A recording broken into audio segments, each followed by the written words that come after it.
ကောင်းကင်တမန်နဲ့နံပါတ်လုံးနဲ့ယာကုပ်ကမိုးရမြေကိုပြန်လာခဲ့ပါတယ်။ဒါပေမဲ့သူ့ရဲ့အရှိမ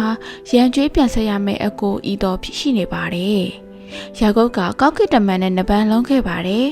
။တညာလုံးကောင်းကင်တမန်ကိုမလွတ်ခဲ့ပါဘူး။ကိုကောင်းချီးပေးဖို့အတင်းအကျပ်တောင်းဆိုခဲ့ပါတယ်။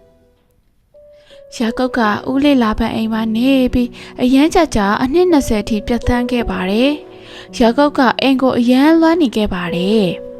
။တရက်မှာဖျားသခင်ကယာကုပ်ကိုပြောခဲ့တယ်။အခုအိမ်ကိုပြန်တော့ယာကုပ်ကမိသားစုနဲ့တိရစ္ဆာန်တွေကိုဦးဆောင်ပြီးအိမ်ကိုထွက်လာခဲ့တယ်။မွေးရဲ့မြင်းနဲ့နီးလာလေးယာကုပ်ရဲ့စိတ်တွေလေးလံလာခဲ့တယ်။အကိုဤတော်ရဲ့အသက်ခံရမှာကြောင့်ဖြစ်တယ်။အကူကခွင့်မလွတ်ရင်ဘယ်လိုလုပ်မလဲယာကုပ်ကကျွန်းတွေကိုအရင်စီလွတ်ခဲ့တယ်ဤတော့စီရောက်ခဲ့တဲ့ကျွန်းတွေကပြန်လာပြီးပြောတယ်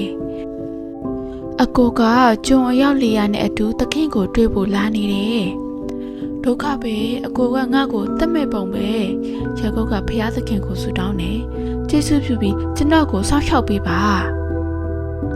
ဆူတောင်းပြီးနောက်ယာကုပ်ကအကိုစီကိုပို့ပေးဖို့လက်ဆောင်တွေပြင်ဆင်ခဲ့တယ်။စိတ်အကောင်ရင်220တိုးအကောင်ရင်220ကလောအကောင်30မြေးအကောင်30တို့ပဲဖြစ်တယ်။အဲ့ဒီနေ့ညမိသားစုနဲ့ကျွန်တွေကိုအရင်သွားစီခဲ့တယ်။နောက်ဆုံးညဖြစ်လာခဲ့ပါတယ်။ရုတ်တရက်တနေရာကနေလူစိမ့်တစ်ယောက်ထွက်လာတယ်။အဲ့ဒီလူကဖျားသခင်လွှတ်လိုက်တဲ့ကောင်းကင်တမန်တော်ပဲဖြစ်တယ်။ကောင်းကင်တမန်တော်ကတွေ့ချင်းမှာနဘဲလုံးနေကောင်းကင်တမန်ကအားပြင်းပြင်းနဲ့ယာကုပ်ကိုတွန်းထုတ်လိုက်တယ်ယာကုပ်ကလည်းမရှုံးစေဖို့အားရှိစလောက်တောက်ခံထားတယ်နဘဲလုံးချိန်ကတညာလုံးကုံဆုံးခဲ့တယ်အာယုံအချိန်မှာကောင်းကင်တမန်ကပြောခဲ့တယ်မင်းနာမည်ဘယ်လိုခေါ်လဲကျွန်တော်နာမည်ယာကုပ်ဖြစ်ပါတယ်ကောက်ကင်တမန်ကနူးညံ့တဲ့အတန်နဲ့ပြောခဲ့တယ်။အခုကစပြီးမင်းနာမည်ကိုယာကုပ်လို့မခေါ်ပဲအီသရီလာလို့ခေါ်ရမယ်။နေထွက်လာပြီးနောက်ယာကုပ်ကအီသွားစီသွားခဲ့တယ်။ပြီးတော့အကိုရှိမှ9ချိန်ပြတ်ဝတ်ခဲ့တယ်။အဲ့ဒီနောက်အီသွားကယာကုပ်ကိုဖတ်ပြီးပြောလိုက်တယ်။ဝမ်းသာလိုက်တာညီလေးရာ။အီသရီလာအဖြစ်ပြောင်းလဲခဲ့တဲ့ယာကုပ်